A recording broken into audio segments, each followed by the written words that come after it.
So Pitta is the fiery dosha, and this is of particular interest to me because I have quite a lot of Pitta in me as well.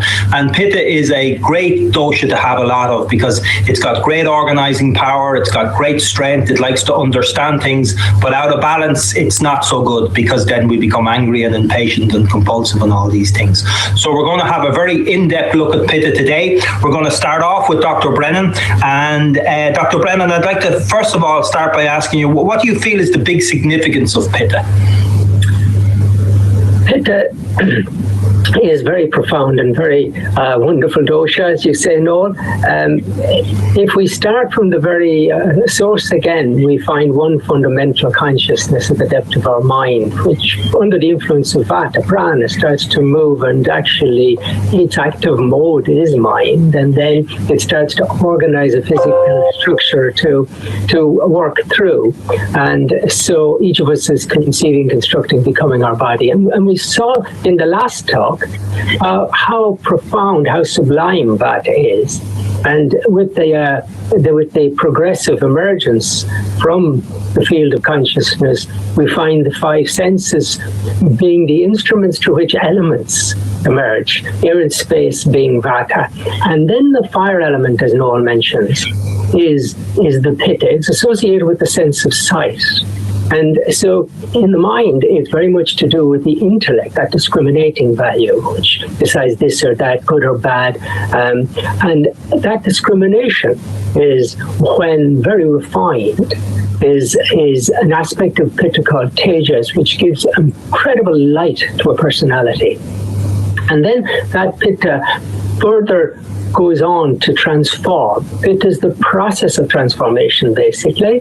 So the Vata is what moves everything in mind and body, but the Pitta comes in and transforms so that we can change our mind, or we can digest our lunch, and we can transform nourishment into energy. We can transform information into knowledge. So all these aspects of transformation are like the fire that burns and transforms things in a chemical reaction. So one thing we start with, and then the transformation, and we get something else. In the same way, nourishment comes in as we eat and breathe and take nourishment through our senses and through our emotions. And then Pitta transforms it into us, into what we are. So this is the profound, fundamental reality of Pitta's function of transformation. And when done properly, then fantastic health. And what would be the indications of someone who's, let's say, whose Pitta was very balanced? How would someone whose Pitta is balanced be? What would indicate that? Lovely question, Noel. The balanced Pitta gives rise to a very intelligent mind, a very clear, perceptive, enlightened mind, incredibly discriminating, and a very good willpower. Someone who's very independent, very warm and friendly, courageous. They make very good guides, very good teachers, very good leaders. So that's the Pitta when it's lovely and balanced. But if it starts to get a little overexcited, I would say rajasic in the mind, become willful and impulsive and ambitious and aggressive and controlling and critical, dominating, manipulating, become angry, become wrathful. You've got to keep Noel on side, keep balanced. Yeah. Some of those things don't sound so nice. In actual fact, I would say if you were living with a Pitta person and their Pitta was out of balance, you mightn't have such a nice life, really. No, it gets worse. If the Pitta becomes tamasic, and this is just motivating you to keep your balance, the Pitta would become hateful, vile, vindictive, violent, destructive, psychopathic, criminal, drug dealer, underworld figure. Okay. So that's extreme imbalance. So, but still, then it would be very necessary for people to know how to balance the Pitta, or how to help balance the Pitta of someone that's in their life, And we're going to be talking about that a lot with Dr. Edvinder a little bit later on. But some of you may be recognizing those qualities in yourself. Are you very impatient? Are you an impatient driver? Can you stand in a queue? Do you get angry very quickly? Are you very judgmental? gentle, all of those things will be a sign of a pitta imbalance. And we'll talk more about a little bit later on about what the diseases associated with pitta imbalances are. So the qualities and functions of pitta, Don, I think you've already kind of explained them, but the thing there, Noel, is that the balance is brilliant on the physical side, because it's going to give you immense energy, and it's going to give you a lovely lustrous complexion and a very sort of sharp appetite, joy with food, very discriminating. So because it is the transformational process, if it's balanced, it gives incredibly good digestion, good transformation of nourishment to tissues, to energy. So it's fundamental for good health when balanced. So the balance and the imbalance will, of course, come back again to the qualities. So pitta's qualities are hot and sharp and dynamic and slightly oily. And so it's important that these qualities be balanced in life by the opposite qualities. So if pitta is very hot, we need to keep the pitta chilled. They need to chill out and have fun and laugh and a good work-life balance. They need, to be softened up in some ways. They're not to be ordered around, but if you agree with them, they're very amenable, very sweet. This is why you're always agreeing with me, Dr. Brennan. Oh yes, our Lord is always right. Yeah, I mean, it's very true what you say. I mean, I know if actually one of the things I love doing is going swimming in the summertime, and it's so good for pitta people. It's just a great thing. And you might go in with all these tensions and worries, and you've been working hard and doing all these things, and then you just go swimming and you come out a different person, so it's absolutely, because we have fire and here's water, and water is so sweet. So you often see strong pitta people. They're fishermen. They just love sitting for hours by the water. And the rest of us think, what a waste of time, but for them this is total peace, total serenity, and total joy. When you're balanced, always joy. And so the water, the moonlight, things of beauty, because pittas are very, very visual. And Dr. Naheed will be talking to us shortly about, the different pittas. In the same way there are 5 vatas, because we have 5 senses, and our vata projects through senses. Similarly, pittas projecting through 5 senses to create 5 pittas. And each pitta will in turn have its own location, and Dr. Naheed will discuss, and its own functions, understanding which gives us a more profound insight in what to balance. And so the balance will be in terms of the food as well, because pitta is very strong in the digestive area. The food immediately impacts there. And so we want to avoid anything fermented or overheating, like alcohol or vinegar or fermented things. Or we want to avoid too many hot spices for pitta.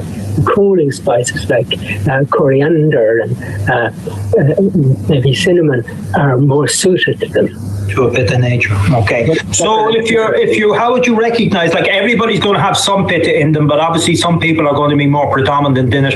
It's like all the 3 doshas, you're not one or the other, you're all 3, but in different mixtures. So someone who's got a strong amount of pitta, how would people recognize a person with, a lot of pitta? And then I suppose more importantly, how would they recognize if that person's pitta was imbalanced?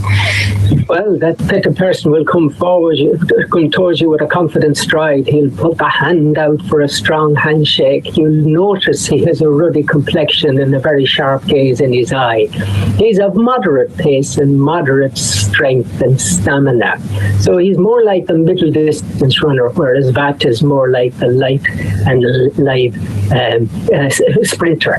And so he's moderate size, moderate build, and he's got a warm nature, balanced. He's very cheerful and friendly, and then again, of course, if you are like relaxed and enjoying his company, it would indicate that he has a degree of balance. But if he's out of balance, you quickly spot the sharpness in the gaze of the eye being a bit too sharp, or he could get too much sharpness in his appetite and start to get a lot of heartburn or burning sensation or inflammation in his body. body. You could end up with something like gout is a very hot, inflamed condition. Ulcers, ulcerative colitis, hemorrhoids, very hot sort of conditions. Irritable hot skin rashes would be pitta. And so again, the balance comes down to his experience of life as joy and well-being, and out of balance, very uncomfortable, burning sensations, sour taste in his mouth, things like that. No. Okay. So I think, Dr. Brennan, that's given us a great overview to start with our exploration of pitta. So we know that pitta now, hot people, maybe very intelligent, like to understand things, like to control things, very great when in balance. They drive things forward, they get things done. But out of balance, like all the doshas, we get a problem, and those problems can show up as anger and impatience and those things that Dr. Brennan mentioned. So now we're going to... Okay, everybody, so now we're going to discuss the locations and subdoshas of pitta in the body. Dr. Brennan has given a great overview of the qualities of pitta and what it does and what its functions are. But again, with all doshas, there are subdoshas, there are locations of these in the body. There's different problems if different pittas go out of balance. So Dr. Naheed, can you enlighten us in relation to pitta and where its location and function is in the body? Yeah, I would be delighted to do that. Just like I have discussed about the 5 subtypes of Vata dosha, similarly, Pitta has 5 subtypes. So the first one, which is located in our eyes and responsible for our vision, for our intellect, that one is called Alochak Pitta. And when we get exposed to too much of heat and maybe, smoking, because the hot fume is going inside our eyes. So what happens is that they go out of balance and we can have poor eyesight and recurrent eye infections. Maybe it can be conjunctivitis or any inflammation in your eyes. The second one, which is located in our heart, and which helps in the formation of ojas, and which is also helps to control our emotions, our whatever experience we have, the ability to express ourselves. It is called sadhu. So when we get a lot of stress or worry, a lot of emotional pressure, then they go out of balance. And then the people start suffering with, emotional baggages. They can't let go things. They are like angry. They are like irritable. And, it's become very difficult for them to express themselves. And the third one, which is located in our liver, in our spleen, and they help to impart or I can say, they help in the formation of our blood. So they are called Ranjak, and they are also responsible to impart colors in our skin, in our hair, and all the coloring things. So it's actually a dyer. So if we consume a lot of alcohol or we take incompatible combinations of food very frequently, then our Ranjak Pitta goes out of balance. And they can lead to skin problems. They can be like, acne, or they can be like serious autoimmune skin diseases. Or it can be like few people complain of premature graying of hair. So it's your Ranjak Pitta which is making your hair goes gray before it has to be. And there can be some bleeding disorders, like you're not clotting as early as it should be. And there can be jaundice. So jaundice is a disease in which, you keep storing your bilirubin. There is excess of bilirubin in your blood, and you become pale and yellowish. The fourth one, which is present in our entire gut, and this is the most important subdosha of Pitta, because Ayurveda considers that good digestion is the key to our good health. So it helps not only in digestion, but also in the transformation, whatever we eat. And one of the things which it does is it helps to separate the waste and the good essence of our food. That is called Pachak Pitta. So, in our courses, you must have heard quite good time that do not eat anything before your previous meal has been digested. If you do that, and if you keep doing that, then your Pachak Pitta goes out of balance, and you can have slow digestion, you can have hyperacidity, you can have, ulcer diseases like stomach ulcer or duodenum ulcer, or you can have stomatitis, like, the ulcers in your mouth. You can have loss of appetite as well. And the fifth one, which is present in our skin, and they are responsible for the temperature of our body. They are also responsible for our shades and color.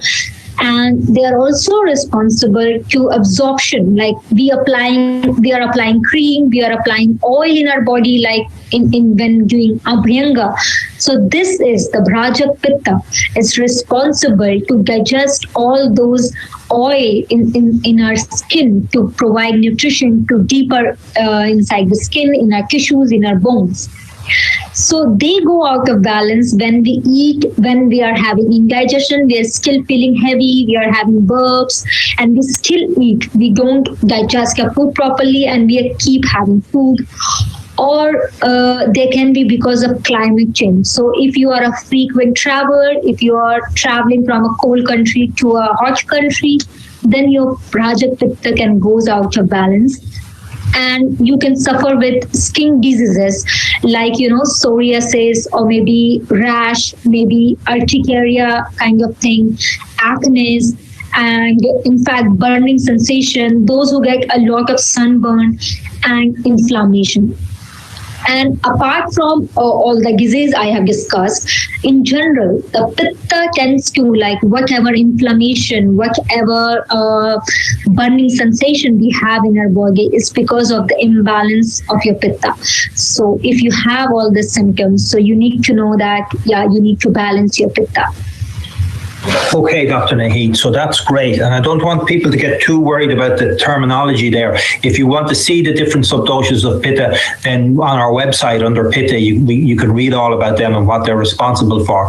But it just shows you the knowledge that the Ayurvedic doctor has, because they can pinpoint a particular condition based on a particular subdosha of Vata, Pitta or Kapha, and then they can make recommendations bringing on that back into balance. But that thing about the skin was very interesting, Dr. Naheed, about what you put on your skin, because obviously sesame oil abhyanga is very nourishing for the skin. But should people be careful about, there's a lot of cosmetics that people use nowadays, and there seems to be a huge amount of chemicals in those cosmetics. Is that a problem? Yes, that will be a problem, because your skin is absorbing everything which you are applying in your body. So you need to be really careful when you choose any product. That's why we always recommend to go natural, to buy organic, to buy products which are made from the natural source and not from the synthetic chemical source. Yeah, that's interesting, because I travel a lot myself, and I always wonder about sun creams, because when you look at the bottle and you see what's in it, you're thinking, my God, what am I putting on myself here? And then I looked into natural sunscreens that are sunscreens that you could make. And there's a huge range of natural sunscreens that you can make for nourishing the skin as well. So you can avoid taking all those toxins in. And I did hear some statistic a while back about the amount of chemicals that leach into the body from... Yeah, so Dr. Naheed, actually, I read some statistic a while back. I can't remember the exact figure, but an amazing amount of chemicals that get into the body through synthetic makeup and synthetic skincare products being put on, and being put on your skin. So I think people need to be very, very careful, because the skin does absorb things into the system, doesn't it? Yes, of course. So in fact, I have met one of my patients who gave she was suffering with scalp psoriasis. So when I was taking history that what went wrong, what made her Pitta actually goes out of balance. So the most significant thing I found that she dyed her hair for the first time, and just after a few weeks or maybe a month, she had started developing all those itching sensation and the rash kind of thing, and then it's been diagnosed with scalp psoriasis. So chemicals can be really harsh on us. Okay, so we need to be very careful, because the skin is a Pitta organ. We need to be very careful about what we're taking into the system. Okay, Dr. Naheed, so that's fantastic. So now we're going to go and we're going to have thanks very much for all that information. And we're going to go to Dr. Rajvinder now. Lucan, and she sees quite a lot of patients coming into her. So Dr. Ritvinder, I just want to talk to you now about very, very practical things in relation to Pitta. So I'm just wondering, what sort of conditions do you see people coming in with Pitta imbalances, and what kind of recommendations? What would be the typical type of thing you might be recommending for Pitta people? Okay, thank you, Noel. As Pitta is the element, fire element, dominancy of fire element in the body, and Pitta is responsible for the digestion. So anything that's kind of related to the digestive system problems, there is involvement of Pitta there. So the first thing that a Pitta person would experience if Pitta is out of balance is indigestion, heartburn, gastritis. So these are the common problems, and that is high Pitta in the body. And if Pitta is not looked after and the situation continue, then it can change into colitis and Crohn's on the autoimmune side. So Pitta is the element which is involved more into the autoimmune problems. So for example, eczema, psoriasis, there are other like Vata or Kapha element involvements there, but dominantly most of in my practice I see the Pitta is majorly involved. As Dr. talking about the sour element, the sour food consumed by the pregnant woman, and that then the child could be born with a skin condition, and that could be maybe more acne as the child is going to grow, or eczema or psoriasis. So I treat people with they have eczema from their birth time and they're still struggling. And when you ask them about their diet and lifestyle, you find that there is a lot of Pitta imbalance going on in their system. And Pitta is in mostly the heat, and heat is mostly in the liver. So in Ayurveda, heat and the liver, they goes hand by hand. So all the heat trapped in the liver is going to show up on the skin. So majorly the skin problems are Pitta related. And then as Dr. Naheed was going about the sub-doshas, so we heard about the alochic Pitta, which is responsible for the eyes health. So the people with the vision problem and most of the problem around the eyes are Pitta related. So eye health, thinning of hair loss could be Pitta related as well. Arthritis, some of the arthritis like rheumatoid arthritis or osteoarthritis, majorly Vata, but there could be Pitta involvement going on in the system. So if you think about the autoimmune problems, mostly they are Pitta related. Okay, and what sort of foods and spices would we be recommending for people who have Pitta imbalances or high Pitta? Okay, so there are 6 tastes in the food, as you all know by now: sweet, sour, salty, pungent, bitter, and astringent. So if you take the first taste, sweet, and then the last 2, bitter and astringent, they are good for Pitta. So Pitta people should avoid sour, and they should avoid salty, and they should avoid the pungent taste. So it's probably bad news for all the crisp lover. They can't eat all those tomato-based kind of curries or potato crisps, and wine moderation, but too much of consumption of alcohol would increase Pitta in the system.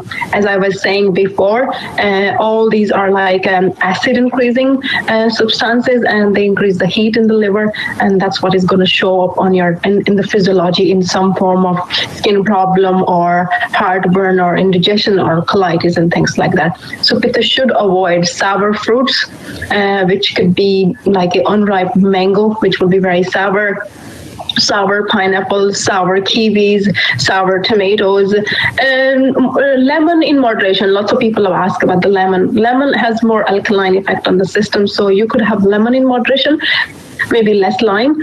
So sour and all those like salt-based pickles and salt-rich food as well. Pitta should avoid. And Pitta should avoid spices, like pungent spices, like a lot of ginger and a lot of black pepper or paprika, cayenne pepper, those kind of pungent spices also, or pungent fruits or vegetables, Pitta should avoid as well.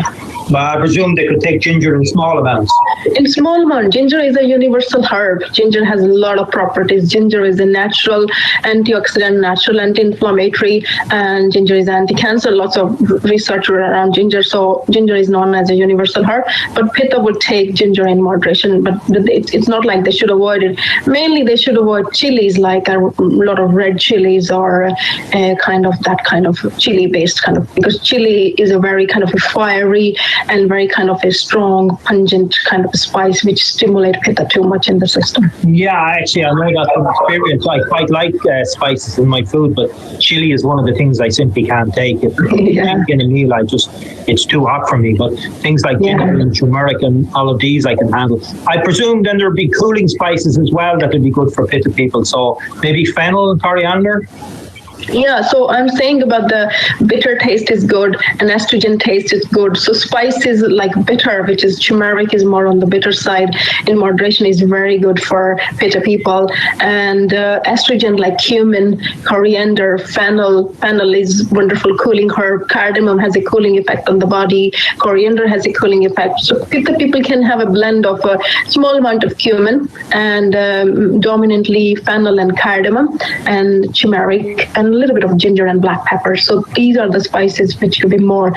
And in the fresh herbs, coriander, fresh mint, and peppermint, these are wonderful spices for Pitta. Rose petals, licorice root, these are good. Marshmallow root, we stock, not the marshmallow, but the marshmallow root in your drinks and all. These are wonderful for Pitta. And we do around the spices, there might be some new people here are hearing these spices first time. I think most of people now are very much familiar with the spices. We do a Pitta blend, so it's called Pitta Churna. So to start with, for the beginners, that's where you start from Pitta Churna.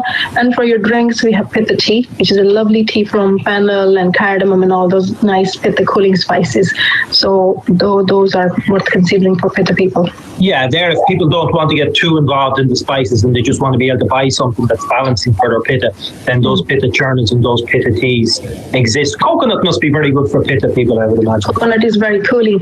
And the fresh coconut, not the dry one, because when you dry the coconut, it's get heating then. So the fresh coconut water, coconut milk, it's a wonderful, or cooking with coconut oil, ghee as well. And the second, the coconut is great for Pitta people. So so there is a lot of Pitta options there. Yeah, so there's lots of things that people can do if they are of a Pitta nature, because you'll know yourself when you start to go out of balance, and you'll feel that anger and you'll feel that impatience, and and it's not good. It's not a nice way to be. So there are lots of things that Pitta people can do, including those cooling drinks and those spices. And I presume leafy green vegetables then with the bitter element are very good for it. With the bitter element, especially like dandelion, nettle, and spinach in moderation, and sweet like sweet potato, carrots, these are good. So Pitta should avoid again, too much of bitters are great, bitter vegetable, any other bitters that you can find. Mustard green more on the warming side, but in moderation they are okay. Pak choi, chards, they're brilliant for Pitta people. Beetroots are good, sweet potato, carrots, parsnips, they are all lovely vegetables. Or the courgette and any kind of that kind of green which has a lot of juice, which has a lot of liquid in them, because Pitta is the fire element, so Pitta need to be hydrated well as well. So juicy fruits and juicy vegetables they are good for Pitta. Okay, and I'm presuming that skipping meals is a really bad thing for Pitta people. Strong digestion, they're gonna. The first thing when I consult to find out people's dosha, I ask them, do you feel hangry? And people laugh and say, yeah, that's me. So hangry is hungry and angry. So that's the thing Pitta people cannot take. If they're hungry, don't go near them. They're really kind of cranky, and they could be very snappy and bitter as well. So if you have a Pitta friend or Pitta family member, if you see them, they're panicking, not panicking, they're cranky, just give them a little sweet or something to eat, so they'll calm down a bit. And so Pitta really, for Pitta people to get to be friends with Pitta is like I do for Noel, to make so that he's nice boss to me. I make him lovely lunches, and he really likes whenever he comes. So Pitta love their food. Their food is, but Pitta's weakness is the sweet tooth. They can get attached to the sweet taste with too much. That's where they should have sweet taste naturally occurring from the food, like rice or sweet fruits. That's where they satisfy their sweet tooth. Otherwise, they end up emptying the whole box of the chocolates or biscuits go. So if you're a Pitta member in the family, you know it well. Where is the chocolate gone?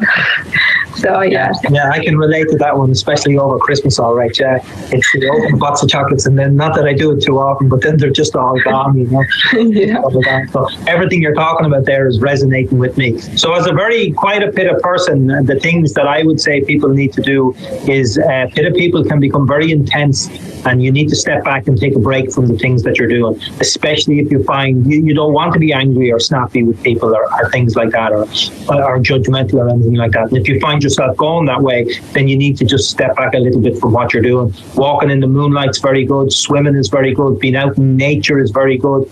You know, nice things, beautiful things are very good. And as Dr. Ritvinder said there, food is really important, especially your main meal in the middle of the day, because if you skip that, then you can really, really go out of balance. And Pittas don't take so well to complete fasting.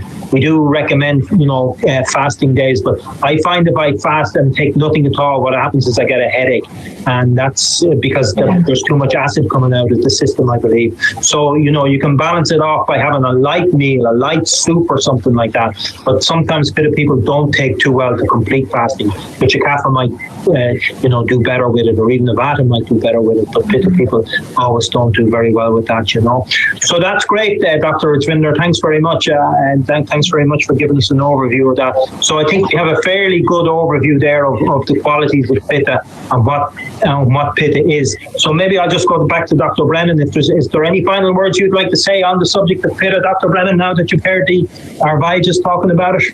I think it's wonderful what they've told us, and giving us incredible insight. And in summation, you can see why it's so valuable to keep your Pitta balanced. And when you do that, you then, because of the Brajika, that skin located Pitta, you have a lustrous complexion. If you say someone is illustrious, it's the light, it's Pitta coming. And then if you think about the digestion, the Pachika and the Ranjika in the digestive area, you're then talking about creating so much more ojas, which is your immunity, your strength, your vitality, which is, the perfect physical health. And then when you think of Sadhaka to do with the heart and the transformation of life's experience into joy, you're balancing Pitta gives you these profound aspects which bring you to a reality which is the far greater you. And ultimately you have a Lochika, which is to do with sight and insight. And that discriminating quality of Pitta, when the Pitta is settled, the Vata is settled, it causes you to have immense insight. And that insight is what allows you to sort of be truly yourself, where that field of consciousness reverberates in a perfect balance, and you experience your potential. And this is what we ultimately all want from our balance. Okay, Dr. Brennan, that's fantastic. So before we finish our class, I want to share the screen with everybody, because I want to bring you to our website to show you where you can read up more about Pitta. So this is our website. It's just ayurveda.ie. So everybody should be familiar with this website. And again, if you go over to Ayurveda here, this menu option, and come down here, you'll see a page about Pitta. So you can read up about Pitta there, and what it's like in balance, and what it's like. There's all the different subdoshas of Pitta and what they cover, and what happens when they go out of balance. You can see there demanding, perfectionist, workaholic, stomach acid, all those heating things, bloodshot eyes, poor vision, and then all the different things about things that balance your Pitta and things that imbalance your Pitta. So if you've recognized yourself as a strongly, predominantly Pitta person, there's lots and lots of things that you can start to do now to bring yourself back into balance. So we've done Vata, we've done Pitta, and now we have Kapha left to do. And Kapha will be the subject of our next lesson. And Kapha is earth and water, so a very heavy dosha, a very heavy element, and we're going to cover that in our next lesson. I'll put this up on YouTube for everybody to go back over so that they can review it, and now we're going to go over and we're going to do our Q&A session with our doctors. So now everybody, so let's see. Hi Don, are you muted or unmuted? I think you're muted, Don. Okay, let's just see. There's Dr. Naheed. Hi, Dr. Naheed. Good, you're unmuted. Dr. Don, you should be unmuted now. Thanks, Noel. Rajwinder is also muted. Yeah, no, I see that. Yeah, one at a time. Thanks, Nahid. Don't get my Pitta out of balance. We put him under too much pressure. Okay. Chris was asking, he's getting a sore shoulder. He thinks it's a viral. So I was advising him ginger, turmeric, and lemon with a bit of honey. So then he's pitta. So only small amount. What you can do, Chris, you can blend some fresh mint into it as well. So just a little piece of ginger, few mint leaves, and a tiny bit of fresh turmeric. Blend it together with a cup of water, and then squeeze a little lemon and a little honey. So you can keep it. Only take a quarter cup at a time and take it for 3 days. So hopefully, let's see how the shoulder goes. And you can massage as well, warm joint seed oil or warm sesame oil, whichever you have. And see that if it's viral, it's just go away. Otherwise, you need to take other herbs then. And make sure you eat good food. Yeah, go on, Nahid. If Pitta needs 3 meals a day, how should they approach fasting, intermittent fasting, or otherwise? As Pitta has very sharp appetite, so they can be hungry really fast, maybe around 3 to 4 hours after their last meal. So what you can do, you can put fasting duration really short, like it can be 3 hours or 4 hours. Or the best way you can do that, you eat very light for your meals. Either you can have khichdi or some vegetable soups kind of thing, like which are very lighter to digest, so that you do your detoxification in that way if you cannot be do fasting for longer periods. I'm taking a question from Don. Where's Dr. Brian gone? He doesn't want to take question. Oh, We go one at a time. Tatiana, how do I know I'm taking enough iodine? What dose to supplement? If you're not having iodine as salt, then it's wise to know what foods contain iodine. And any of the sea vegetables, kelp, nori, all of those contain iodine. And seafoods generally, fish, and other things like Swiss chard, watercress, squash, spinach, kale, asparagus, mustard greens. So they all contain a little iodine. The daily supplement would be about 150 micrograms. If you're taking the 50 plus, it contains the daily 100% of the daily requirements for iodine. Orla is saying, you done yet? Yep. So Orla is saying is pranayam is breath of fire, appropriate for a pitta person. Orla, there's a different type of pranayam. Pranayam is one word for breathing exercises. So the fire breath you are referring to, that's called Kapalabhati. That's a different one kind of pranayam. But there are other pranayam like Shitli pranayam, Ujjayi pranayam, alternate nostril pranayams. There are so many different pranayam. So there are appropriate one for pitta as well. Okay, Nahid, you can go. Yeah, so there is a question about how if you don't have time in the morning to do the sesame oil massage, is there any other oil you can use and you don't need to shower off? So if you don't have enough time in the morning, you can massage yourself with warm sesame oil in the evening. And you take a very small amount of oil and you keep a spare towel so that you can wipe off the excess oil from your body after letting it be there in the body for 20 to 25 minutes. And then in the morning, you can take shower. Dr. John, Dr. Brennan. So there's questions coming up about menopause, and menopause comes at the end of the pitta phase of life. It's a phase of transition, and we're going into vata time of life. And so there are many different symptoms can arise in the West mainly, because in India there was very little problems with the menopause in traditional villages anyway. And it's that our vata is provoked and our pitta is provoked to give the symptoms of menopause. So it's really a matter of settling both. There's a very, very good book called Ageless Woman by Nancy Lansdorf, Ageless Woman by Nancy Lansdorf, really goes into it in great detail. But yes, the hot flushes and the night sweats, that indicates an excess of pitta. And so there's strategies there through diet and lifestyle. You're hearing today about balancing pitta, but often vata is there as well, provoking pitta. So you need your good routine, your relaxed meals, your day off, your oil massage. If it's a lot of hot flushes, you could use coconut oil for the massage to cool you down.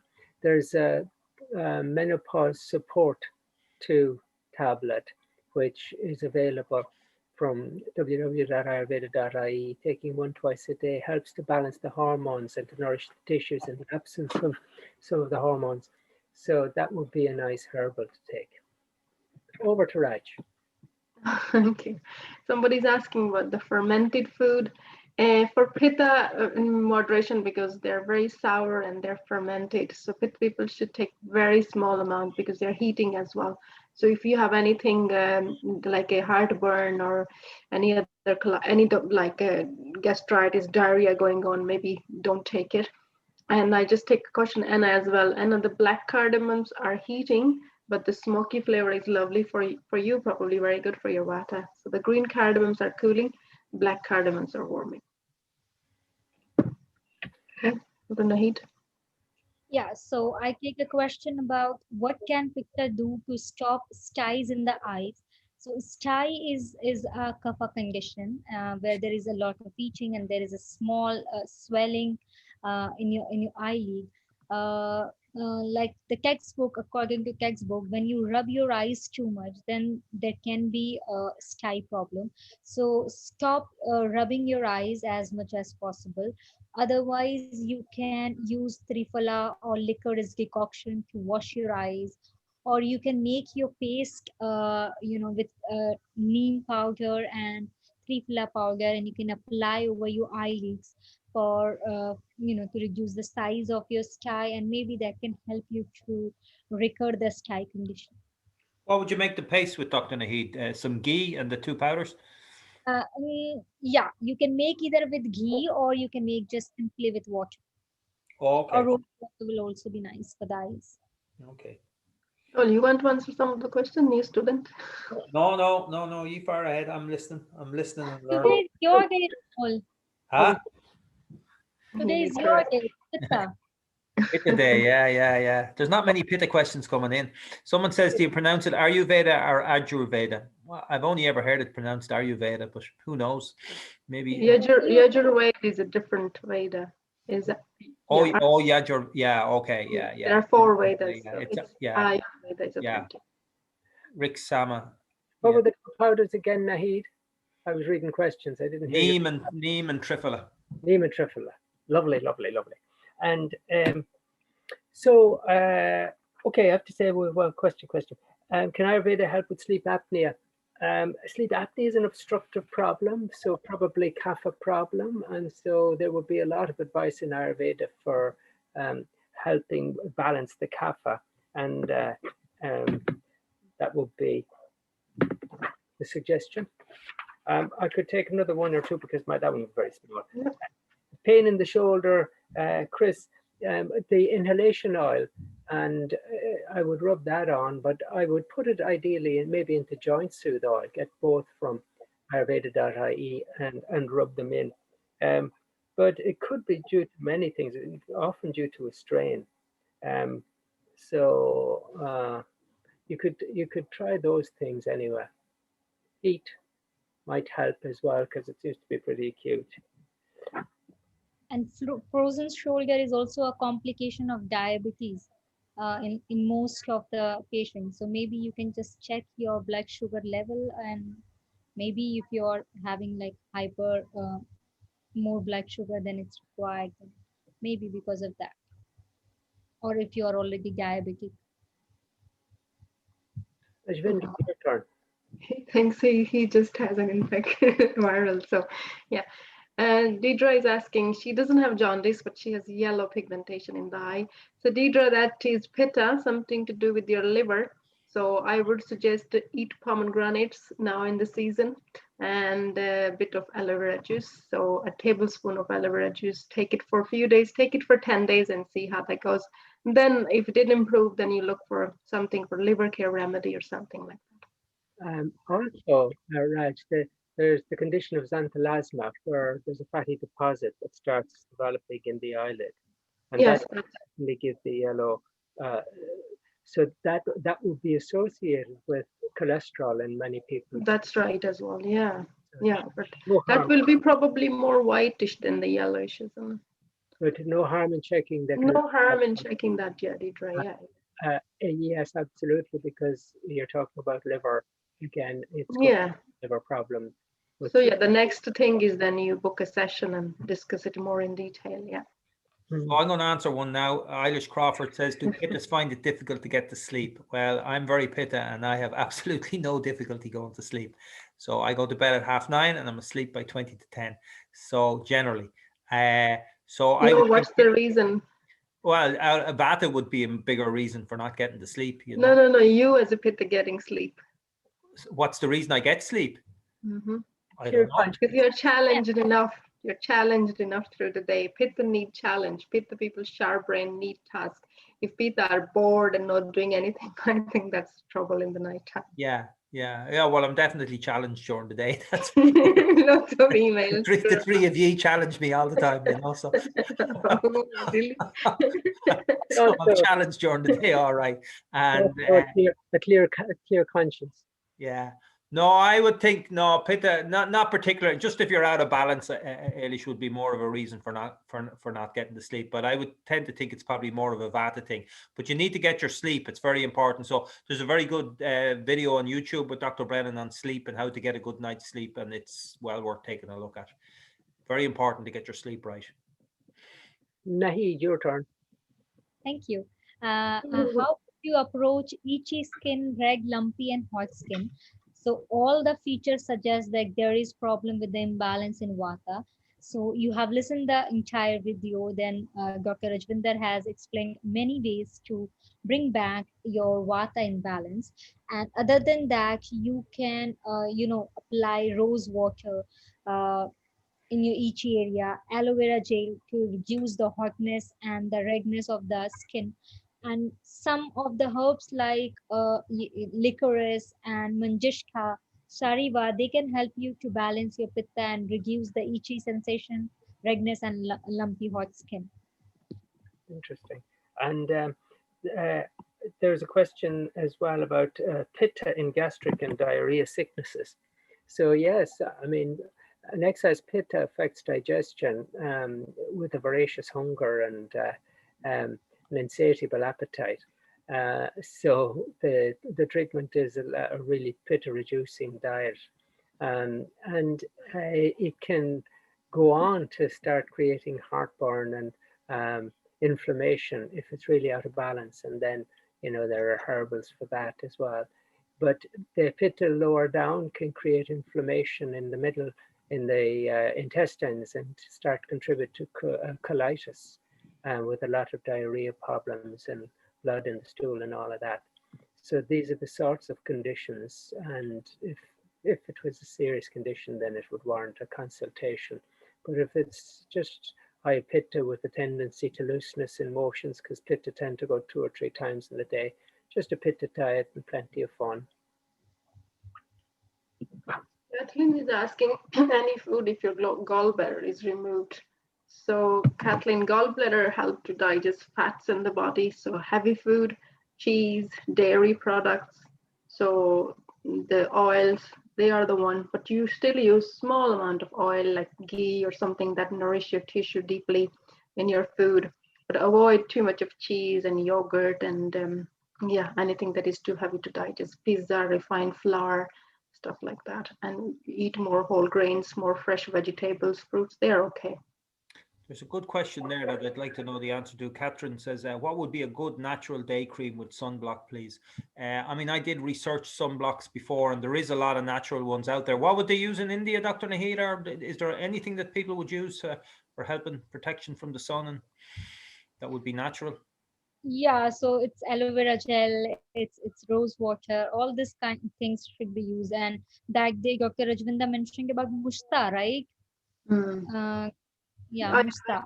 yeah, I told in the last group the website as well I shared. I need to go back and look again. But she's saying she has some basal carcinoma, the rodent ulcer.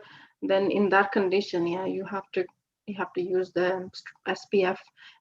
But you look for the more which is less stronger, like, and you come home and probably wash it off. That's what you do, and don't go if it's possible in the strong midday sun. Go in the early morning and maybe late before the sun sets so that you still get some sun on your skin. So it's Yeah, protect your sun in the midday, that's for sure. Wear a hat, wear a t-shirt, just protect yourself in the midday like if sun. people in India probably don't go out in the midday sun. It's very, very sharp. So early morning and in the evening, the sunset, people are out for a walk. You don't see many people on the street in the middle of the day. There was a famous song, wasn't there? Mad dogs and Englishmen go out in the midday sun. I seem to remember that. And the James is saying yes. She's So, she remembers it.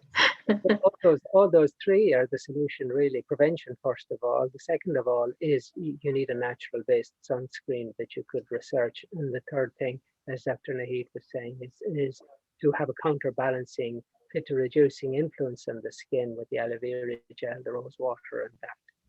Yeah. And so I go back to Annie Carey's speech because she likes to ask very profound questions. And she wanted to know if Vata's movement and fitness transformation, is there a profound similarity as well as a difference? Well, the interesting thing is the unfoldment because you start, Anna, with consciousness, and as consciousness initiates its process of manifestation, as it begins to express itself as our minds and body, the first thing consciousness does is it moves. But that's actually that the senses are arising within the field of consciousness to give the means for experience of life. So the sense of hearing is the most sublime with the element air, uh, and the sense of touch is the second sense. Sorry, that's the sense of air. The hearing is space. So these two elements then together are forming that dynamics of movement within the space. However, the consciousness flow or evolution continues, and the sense of sight is emerging, and with the sense of sight comes fire. And so another way of seeing it is that within space, you get movement, and that's air. And within the air, you get friction, and that's the fire emerging. So it's a process of unfoldment of inherent qualities and elements that are finding expression. And from the fire, there's fluidity, there comes water element. And from the water element, there's some solidity, there comes the earth element. So, and it's just a beautiful unfoldment of consciousness, finding more and more expressed levels of manifestation out of the form where the next emerges. And so that's the profoundness of the connection, if you want to go deep. And in relation to the SPF, somebody was mentioned raspberry oil has natural SPF. So just put some raspberry oil into your shea butter and mix some aloe vera gel into it and use it as a prevention. That just came to my mind. You can use natural clay as well. You can use sandalwood powder as well. So if you mix sandalwood powder, some of the natural clay powder with the, the shea butter, you make a lovely kind of a nice tan cream, I think. Yeah. So these kind of things you can use. Shipla says there's a company called Natural Elements. They have a natural range of SFP products, and they're a British brand. So yeah, we can't vouch for them now, but they're probably worth checking out. I never heard of them. Natural. So that's just called Natural Elements. Yeah. You have a website for them, Shipla. Just stick it in the chat. But we're not recommending that. We're just saying it's an area that people could begin to look, and then just make sure that it's good stuff. Yeah. But if And you have, there's go on. I know there's a question for Noel that she or he's trying to, I think she's trying to find Ageless Woman book in our website, and how can she order? No, We don't have we don't in our sell website books anymore. Just Dr. Yeah. Brennan's book. there's no point in us. There's such a large range. So just go to Amazon or go to your online bookseller or your local bookstore if they're open, and you'll be able to get them. Do we sell sandalwood powder? No, Vatsala, we don't sell sandalwood. Oh, Asian stores would sell it. Go to your local Asian store. Yeah, sandalwood powder. And someone says there's a link for the book further up the chats, so you could go back there and take a look. Yeah, there is a link. Aisling posted it. Thanks, Aisling. Yeah. What am I saying? Sandalwood, yeah, easily available. I can show it some later. If Pitta needs 3 meals a day, how should they approach fasting, intermittent or otherwise? Well, the intermittent fasting is very easy. You just finish your evening meal by 7, and then it'll at least be 12 hours. Hopefully, by 8 or 9, you might be having breakfast 13, 14 hours. So that's a reasonable intermittent fast. But Pittas generally need 3 meals a day. For fasting, Kaphas are the ones who can tolerate it best. Pitta is moderate in its tolerance, so the fast should be moderate for Pitta. And Vatas should, be careful when they're fasting because their Vata can go out of balance. So Pittas can fast, but it would be better to have time out and to do, maybe a 3-day fast, but not longer, and not a water only fast, maybe a fruit and soup fast. Alba is kind of similar type of question, but in a different note. She has underactive thyroid. She's finding it hard to lose weight, and it was 26 years ago. And she said, what can do? She can do fasting. She cannot eat white bread, which is very good, brilliant. No bread for you if you have underactive thyroid. And try to stay away from chocolates, sugar, dairy products, anything heavy, because underactive thyroid means more like a kapha metabolism, very sluggish, very slow metabolism. So you're trying to speed up your metabolism. So there are a lot of different herbs. Simple one is like trikatu, which is ginger, black pepper, long pepper. You can make that at home, fresh ginger, and adding lemon and honey into it and black pepper. So I think if you want to work, you better work with one of us to give you right direction, give you proper diet and lifestyle recommendations. There's a lot you can do with the thyroid. And easy one will be Dr. Brannin did a wonderful thyroid webinar. It's available on the website, probably €25. You can listen to that. You will learn a lot from that webinar. Okay.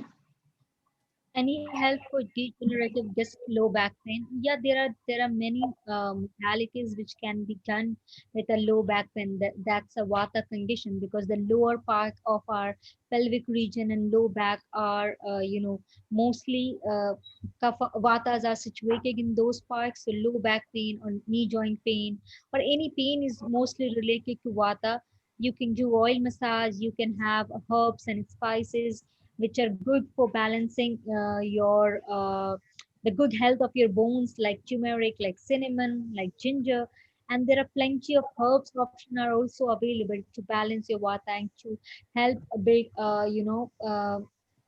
proper bone health, so that you don't have a lot of low back pain. And if you massage, then you are improving your circulation, then that also will help you to reduce pain. But I would suggest consider a consultation with any of us, so that we can guide you in multiple ways. There are too many ways you can to reduce your pain. So Dinesh asked what to recommend for thinning hair, especially for Pitta imbalance. So first of all, keep the head cool, and then oil the head, and coconut oil, or there are hair oils as well that you could apply and leave on for a few hours, and then before washing the hair, probably the Pitta shampoo. So there's a Healthy Hair and Nails tablets on the website, Healthy Hair and Nails, and often ladies are very happy with that. Someone asked about hay fever, which herb is good. So I would say that it can be a kapha thing. So really doing maybe a detox in the kapha season is a good way of preventing that from happening. Not too sure about herbs. Maybe Allergard might be a good one. What do you think? I don't know. Who's up next? 1793. 1793. Okay. Yeah. Respiratory protection. Respiratory protection. Okay, 1793. But more a lifestyle thing as well, if you can. But the time to start preventing that is earlier on in the year. Yeah, it's just get rid of a bit of dairy and hopefully There's someone there. Somebody was saying, giving a very nice tip on the detox. They were saying if you get hay fever, get yourself stung by the nettle, and nettle helps to give you strong immune system. So if you have nettle growing in your garden, or I say, go and get yourself stung and see if you can Okay. improve the hay fever. That's interesting. Yeah, Interesting.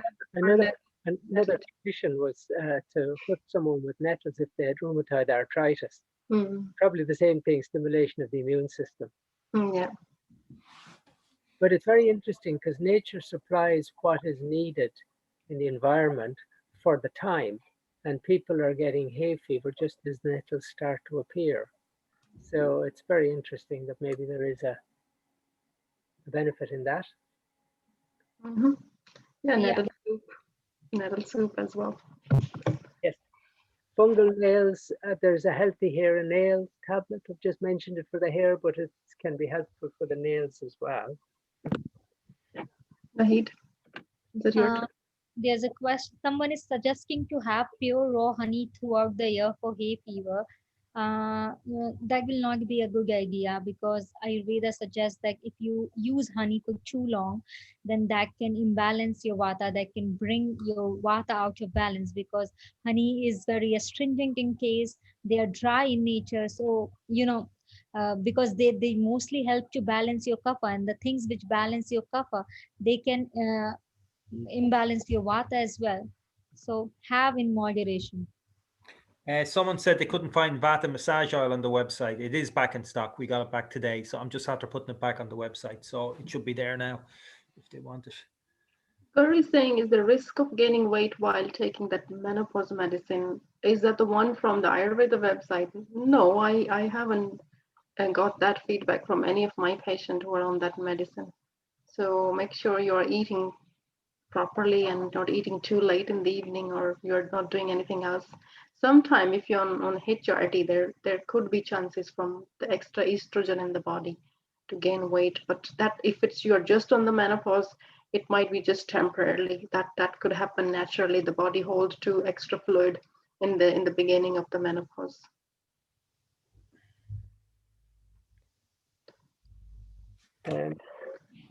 So low back pain, what I would suggest you try there is the yoga postures that are described in the book Mind Your Own Back.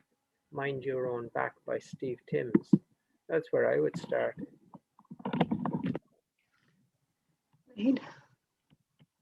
Nahid. I'm just reading the question. You can take, I'll take after you. Kelly has a pain in her left groin and all around hip area for a long time now. Seems to be a very kind of a strong vata imbalance settled, or it could be like in the medical perspective, you need to kind of test it out if there is any degeneration going on. You are not prone to osteopenia or any of that. So sometime because of osteoporosis, any of that condition, the strain could come onto your joint, and that could be the reason. Or just try to do very soft, gentle yoga movements and massage with the joint soothe oil. Try that. A joint soothe herbal supplement also good for it, and see if that helps. And the same as I suggested for Chris, the lemon, ginger, honey, turmeric drink. So hopefully that helps.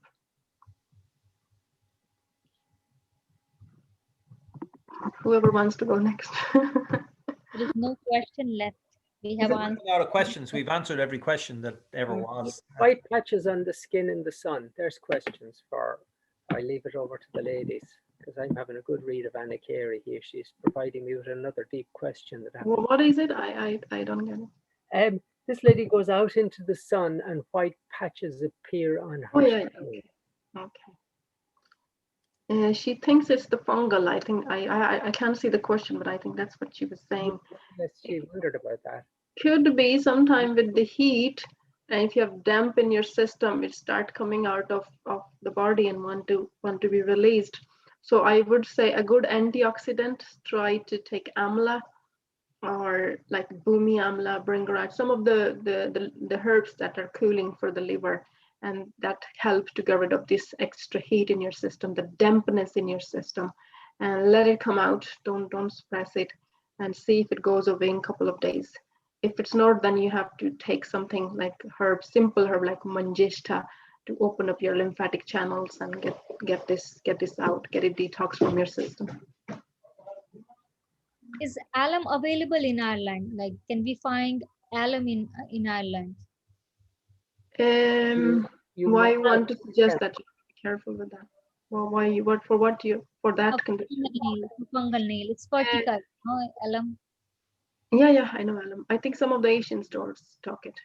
And some chemists might as well. Some kind What would you do with it, Naheed? She's So advising. that's really good for fungal nail, for fungal conditions. Just to apply. Yeah, like if you soak it in a water and then you can dip your fingers in them. Okay. Good. I have a question to ask the doctors. Okay, I'm on a website here and I'm looking at this Shades All Natural Sunscreen SPF 25 unscented, only 4 ingredients. So it says only 4 natural skin nourishing ingredients, nothing more, nothing less. We use organic virgin coconut oil, which is fine, organic unrefined shea butter, which is fine, unrefined beeswax, and then the last one is a non-nano cosmetic grade zinc oxide.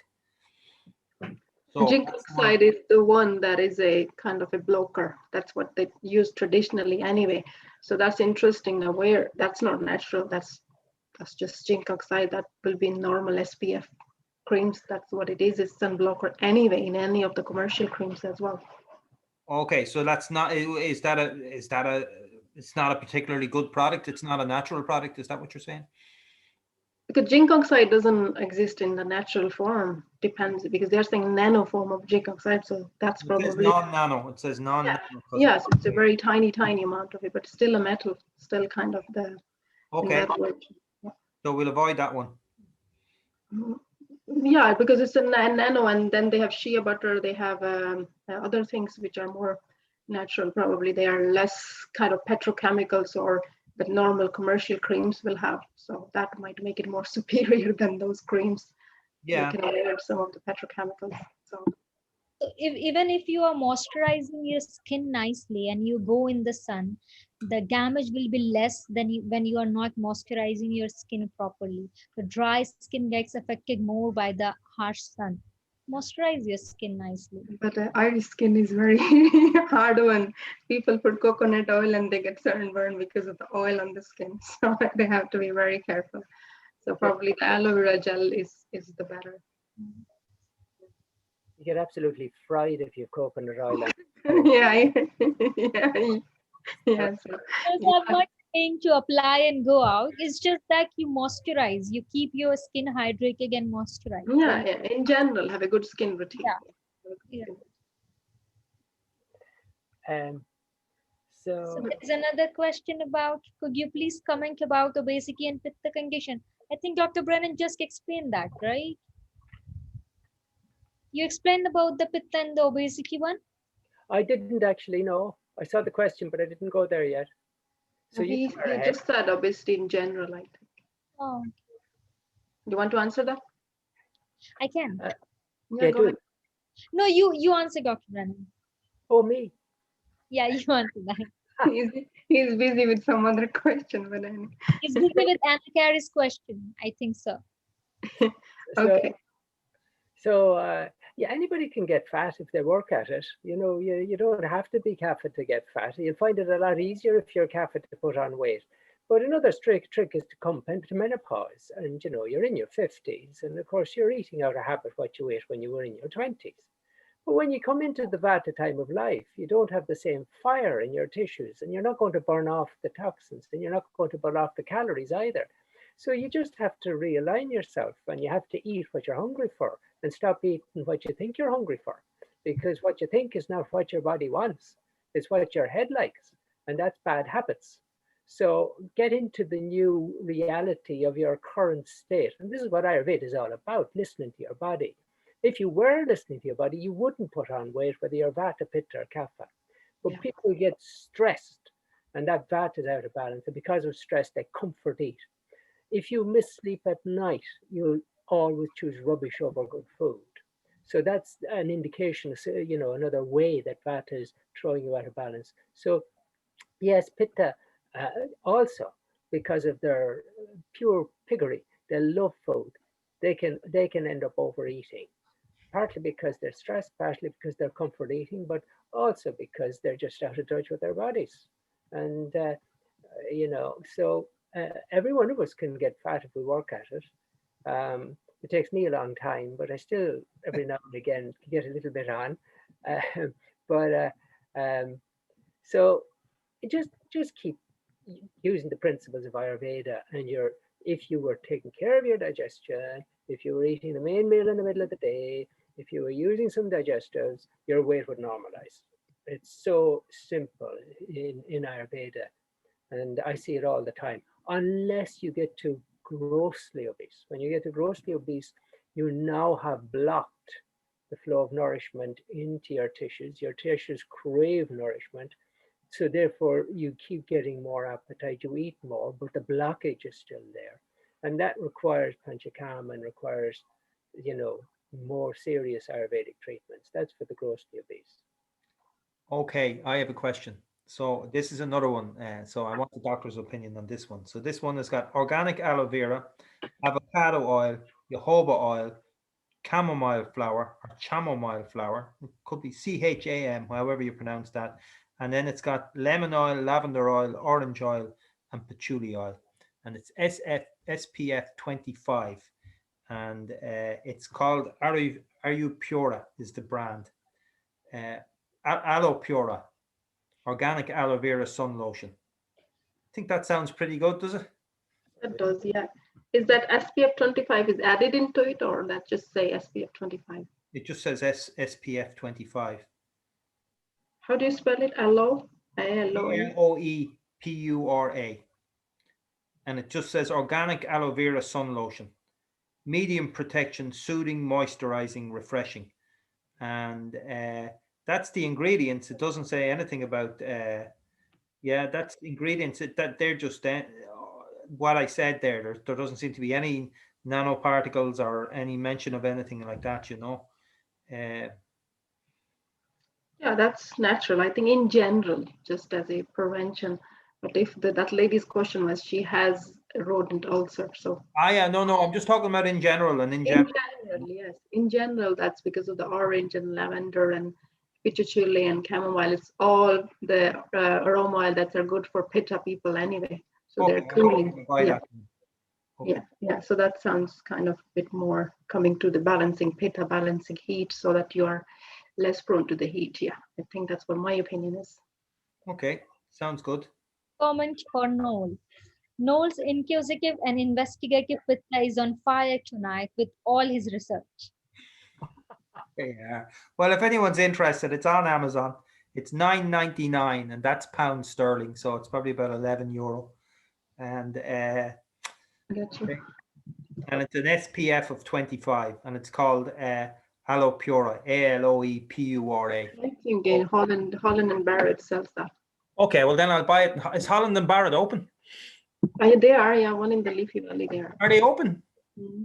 Okay, well there's one in Drogheda. I'd be fair to buy it in the local shop than buy it on Amazon. So I hope there's nobody that works on Amazon on the call. But anyway, I'd be fair to buy it in the shop. So yeah, buy locally, yeah. Yeah, I'll go to Holland and Barrett tomorrow, and I can get some Panda licorice bars as well. So I keep in mind Sally Hayden's warning that if you have a skin cancer tendency, you want to be very careful. So prevention, avoidance is a great strategy there, or the early morning or the late evening sun, because you have to get your little bit of vitamin D as well.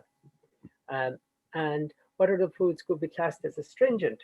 Well, apples are astringent, and nuts generally are astringent, and legumes, beans, lentils are astringent, and greens, there can be astringency in lettuce, rhubarb, pomegranate, tea. Yeah. So that should keep dal, yeah. Mm-hmm. Good. Okay. Cover a little on fibromyalgia and arthritis and low vitamin D. Fibromyalgia and arthritis, if it's an osteoarthritis, then they are a vata condition. You need to focus on balancing more of a vata. but you need to have a consultation before you take any measure, because these are intense conditions. So there might be required of digesting your toxins if you have, and your physician will be able to tell you about that. And then you might need some of the supplement to strengthen your bone. So have a consultation before you start anything. Otherwise, you keep focusing on balancing more of a vata. We did a whole webinar on arthritis, and we covered fibromyalgia as well on that. Maybe you can rank that from our website, from our YouTube channel. Karen is asking about recommendations for endometriosis, how to reduce it. Oh God, Karen, that will be very difficult to explain in small, less words, but this could be a pitta and a kapha condition. Endometriosis is like a growth in the body. Any growth is kind of kapha. You may be a very strong vata person, but still vata people have endometriosis. It's because of their past eating habits or too much of stress going on. So try to see first in your diet, take out the heavy food, take out the kapha food, and plus there are herbs that could help you. So like one general herb is ashoka, but I think you better talk in detail to get to understand your physiology and what's going on. So that's what I could say to. But we have a couple of patients on working with endometriosis, and they're managing it better. But as you have to change, you're looking to change into your diet a bit and your lifestyle a bit. Somebody was saying if you are prone to, as a kind of a certain dosha, you're prone to certain diseases, can you avoid them or can you improve them? Of course you can. Like as a vata, you're prone to arthritis. So if you have this knowledge in your 30s, you can easily avoid arthritis in your 60s and 70s, which is vata phase of your life. As a pitta, you are prone to, say, gastritis or other diarrhea or skin issues. So if you understand pitta and you kind of balance pitta through your diet, you can avoid eczema, psoriasis, or if it's already there, you can still manage it by working on your pitta. Depends on how far the condition is gone. It takes time to improve it. So that, yeah, of course you can improve it. Nahid, you say something? Yeah, so doctor mentioned about hair loss or gray hair for pitta people. Any remedies to combat hair loss or any tip to grow new hair growth? Of course, this is a pitta condition, as well as there is problem with the digestion as well.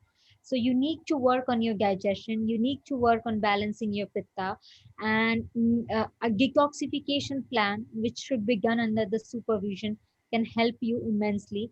And you can try with healthy hair and nails and some pitta balancing herbs as well, and apply coconut oil in your hair.